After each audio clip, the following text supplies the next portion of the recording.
This last hour has been just very stressful. We're ready to give our speeches right after those killer words from Rich, and we had to eat, and there's dessert, and here we are. So I've just been stewing for a good hour. So here I am. Anyway, I'm the kind of person that's has bouts of OCD. The last wedding speech I gave, like I literally worded it out, scripted it, and delivered it word for word. And when Kendra told me I was going to talk tonight, I really wanted to be in the moment because this whole relationship between her and Scott is so personal to me. I feel like I've been like the third part of it, like the third leg, and when they were seeing each other for the first time today, I was like, I can't come. Wait, can I come too? And Natalie, the wedding planner, was like, no. Like she closed the door in my face. I really thought I deserved to be there with Kobe. I was like, I should be there too. Like we're a family. We lived together for a good month. Anyway, so I first, before I get into a tangent and forget, I just want to thank a lot of people here. First and foremost, Rich and Danielle. You guys are just the best parents. I mean, when I first met Rich, I was in college, and he's just the kind of guy that can see into your soul. You don't even need to waste time with pleasantries. He knows who you are, and he loves you no matter who you are, where you've been, what you've been through, and you're just the best dad. And Kendra could not be a luckier person. And I can speak from personal experience because I have the best stepfather in the world who officiated the wedding. Rob Blink, my stepdad. He's wonderful. Danielle, you're just tremendous. The load that you take on when you marry into a family and they have kids, it's a huge load to bear, and you've taken them on as your own kids, and Kendra is your best friend, and she's yours, and you're hers, and you're just wonderful. So, thank you.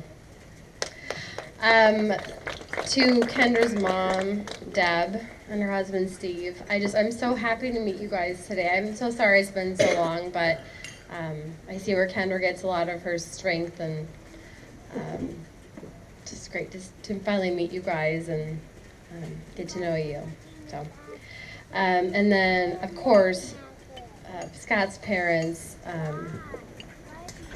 Kevin and Joyce, they hosted a bridal shower about a month ago, and welcomed us into their hometown, and had all these people come in, and they're just so loving and welcoming, and it's great to see where that comes from, and you guys have done a great job with them too. So round of applause for all the parents.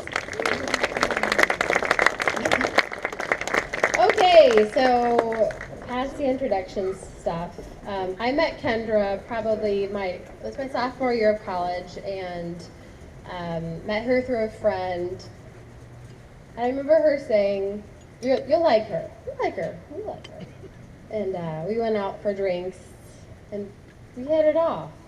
And Kendra always likes to tell people that our bonding times were when I was craving this dorm pizza, and so it was a dorm next door to hers, and so I would call her and say, hey, you want to meet up for lunch? And so we would go to Hillcrest for some pizza, and what can I say, a friendship developed from there. And my senior year, her junior year, we lived together. We worked together at Vito's in Iowa City, and yeah, it just developed from there. So over the years, our paths kind of changed, and she was in Chicago, then I was in Chicago, and then I was in Des Moines. She was in Kansas City, and when I moved back to Des Moines, I was lonely. I was returning to a city that I was born, and my family, but I needed a good friend, and it was one of those times where I feel like God was with me, and when she called and said that she was going to accept a job, I was more than excited to ask her to live with me, and her and Kobe and I signed a lease. Kobe with his paw print, and we embarked on an amazing journey. And most of you know Kendra well enough that she's maybe a little timid. She's always kind, always conversive, but she's very guarded with who she lets in, and we get each other. We've been through similar things in life, and I can't look at you. but she is fiercely loyal, and once you're in, it's the most beautiful thing, because she will never leave your side. She will never desert you. She'll always have your back. I know that some maid of honor's toast or best man's toast, you're supposed to embarrass the bride or groom, but I'm going to embarrass myself. So, to show the loyalty and devotion that Kendra demonstrates, I'm going to tell a tale about a specific night. It was after a couple of drinks, after maybe 2 months of living together, and a man that I thought was a friend, I asked to give us a ride home, and Kendra had gone into her room to make a phone call or something, and it was not so friendly, and I asked him to leave, and he did, and Kendra came out into the living room, and I was a blubbering whale, like most of you saw during the ceremony today, but probably times 10. I don't know, I could barely talk, and she basically pieced together who, where, what, and she immediately left. So I didn't even know what happened to her, and 10 minutes later she came back in, and barefooted, she had stomped outside without Kobe, which I would have preferred, but stomped outside and said,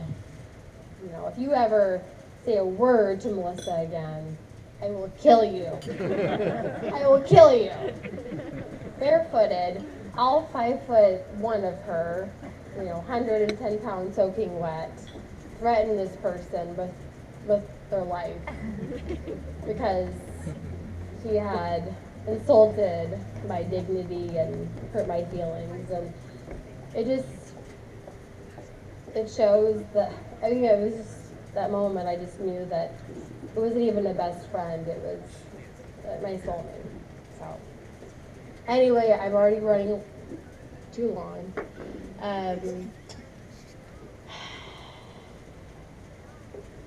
Scott, you came into the picture, and I could tell something had changed.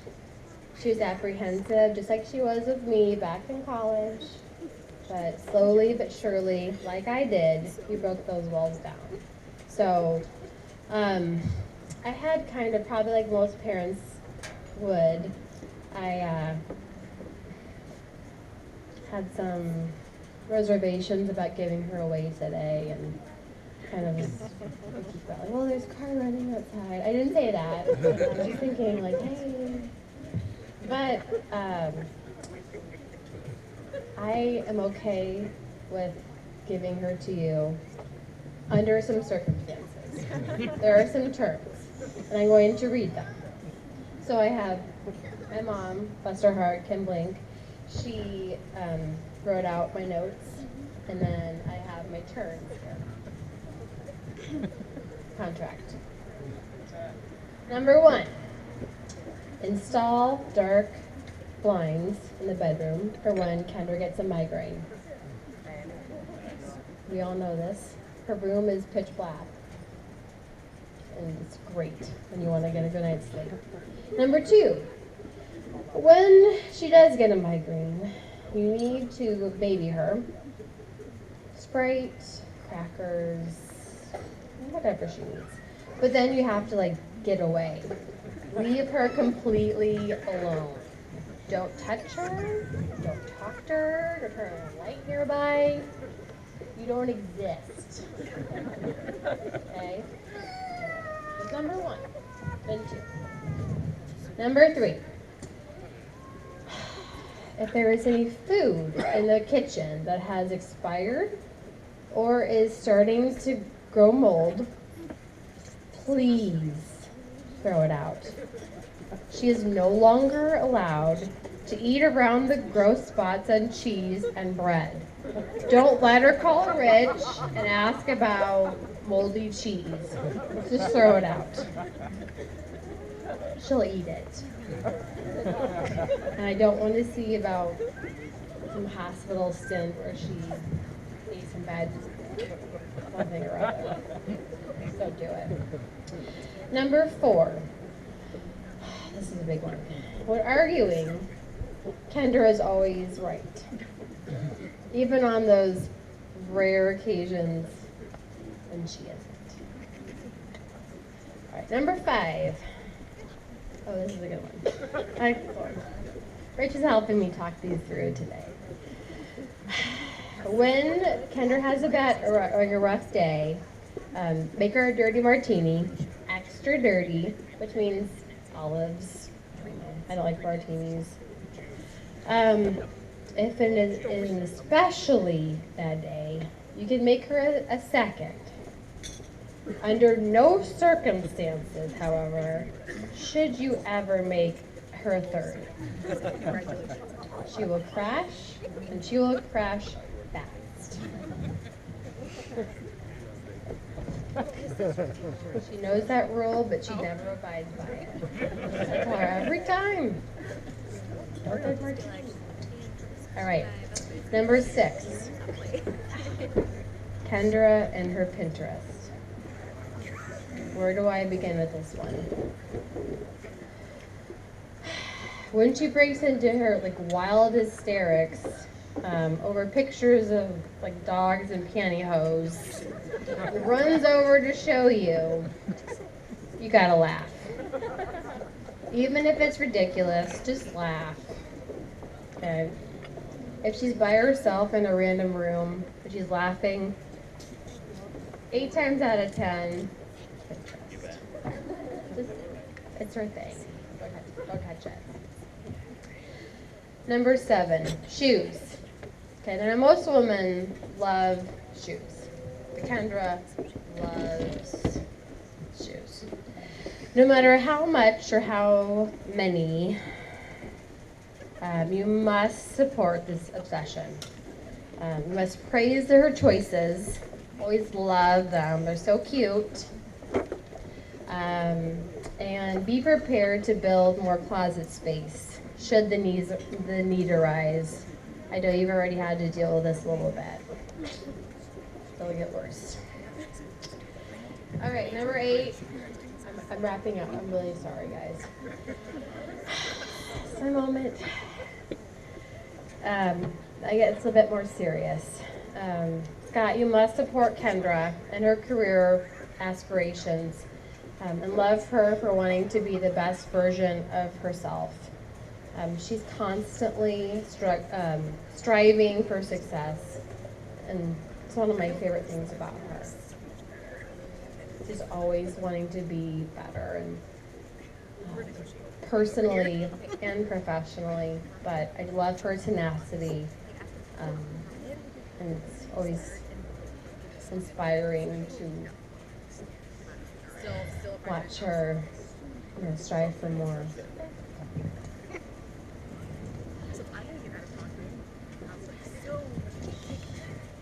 Number 9. You must always be kind, appreciative, and loyal. You are her true best friend now. So wear that badge with honor. Number 10. Continue to make her laugh. That is the number one reason that Kendra fell in love with you, and it is what will get you through the rough times. It's what you've gotten through till today. And Scott, if you agree to all of these terms and continue to love, care for, and support her as you have, I will happily agree to share my Kendra with you. So, that long toast being said, I'm very sorry. I know a lot of people hope for that short toast, but this is my best friend, and I'm just going to stay here as long as I want to. So anyway, that being said, I just want to raise a glass to the beautiful bride and groom and toast to just a happy, healthy marriage. I love you both so much. And cheers to you.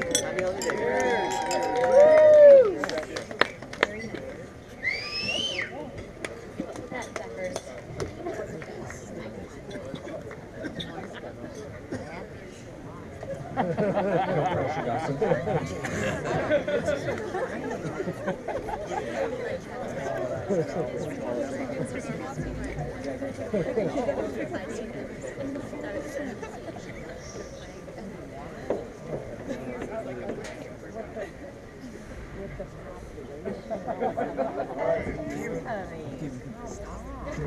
Short and sweet speech. I'm your man. For those of you who don't know me, my name's Dustin. I'm the best man. I have known Scott since college. Gosh, we're going on, what, 10, 11 years now? I'm getting old. For those of you who don't know, Scott is not what we would all call smooth. I will not go into a million stories of how smooth he isn't, but I will tell the one story when he was smooth. That story was at volleyball one Sunday night. We happened to be short a girl, and Scott says, I've got it taken care of. I'm going to go talk to that girl over there, and we're going to get her to play. And I'm like, the really cute girl over there? Yeah, I got it. And we all kind of just watched because that's what we did when Scott was going to be smooth. It was going to be good. It was going to be entertainment for a while. But it did not happen that way. She came, she played. She was cute, she was good. Volleyball player. And after that, they started meeting, and the rest is history. So, my point, I guess, is this. I don't know much, but from my experience in life, everything happens for a reason. And we may not know what that reason is at the time, but at that particular point, whoever it was that missed volleyball that day missed it, so these two could be here today. So for that, I wish you guys the best, a lifetime of love and happiness, and let's cheers to Scott and Kendra.